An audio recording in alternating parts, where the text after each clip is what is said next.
Hello guys, welcome back. അപ്പോൾ ഇന്ന് എൻ്റെ ചേച്ചിയുടെ വീട്ടിൽ പെരുന്നാളാണ് കേട്ടോ. അപ്പോൾ ഞങ്ങൾ അവിടേക്ക് പോകുന്നതായിട്ടോ രാവിലെ തന്നെ. അപ്പൂസുഡിന് ചെറുതായിട്ട് ഉറക്കം വന്നിട്ടുണ്ട് കേട്ടോ. അപ്പോൾ ഞങ്ങൾ ചെന്നപ്പോഴേക്ക് ചായക്ക് തന്നിട്ടുണ്ടായിരുന്നു കേട്ടോ. ബ്രെഡ് ഇസ്റ്റൊക്കെ കൂട്ടിയിട്ട് ചായക്ക് തന്നു. അപ്പോഴേക്കും ചേച്ചിയും കൊച്ചും കൂടി പള്ളിയിൽ പോയിക്കായിരുന്നു കേട്ടോ. അവർ വന്നിട്ടുണ്ടായിരുന്നു.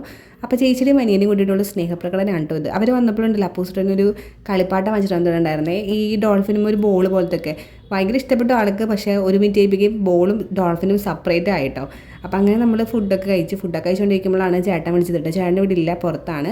അപ്പോൾ അങ്ങനെ വർത്താനം പറഞ്ഞ് ഞങ്ങൾ ചായയൊക്കെ കുടിച്ചിട്ട് നേരെ പള്ളിയിലോട്ട് പോകാൻ കേട്ടോ. ഇവിടുന്ന് ഒരു 1-2 മിനിറ്റിലോട്ട് പള്ളിയിലോട്ട് ഇവിടെ ഭയങ്കര എളുപ്പമുണ്ട്. പള്ളിയുടെ അടുത്താണ്. അപ്പം നമ്മൾ പള്ളിക്ക് ഒരു നേർച്ചയൊക്കെ ഇട്ടിട്ട് നേരെ പോയത് കച്ചവടക്കാരുടെ അടുത്തേക്കാണ് കേട്ടോ. പിന്നെ ഈ ഒരു മസാല ഉണ്ടല്ലോ, ചെന്നൈ മസാല എന്നാണ് അവർ പറയുന്നത്. ഞാൻ എല്ലായിടത്തും കണ്ടിട്ടുണ്ടെങ്കിലും ട്രൈ ചെയ്ത് നോക്കിയിട്ടില്ല. അപ്പോൾ ഞങ്ങൾ എന്തായാലും ഈ പ്രാവശ്യം ഒന്ന് ട്രൈ ചെയ്ത് നോക്കാമെന്ന് വിചാരിച്ചിട്ട് 2 പാക്കറ്റ് വാങ്ങിച്ചിട്ടുണ്ടായിരുന്നു കേട്ടോ. സംഭവം കൊള്ളാട്ടോ, എനിക്ക് ഇഷ്ടപ്പെട്ടു. എല്ലാവരും ഒരു പുളിയും എരിവും ഒക്കെ കൂടിയിട്ടുള്ള രസമുള്ള ഒരു കടല, ഒരു നല്ല രസമുള്ള ഒരു മസാലയാണ് കേട്ടോ. അപ്പോൾ ഇന്നത്തെ വിശേഷങ്ങൾ ഇത്രയേ ഉള്ളൂ. നമ്മൾ തിരിച്ച് വീട്ടിലോട്ട് പോവാണ്.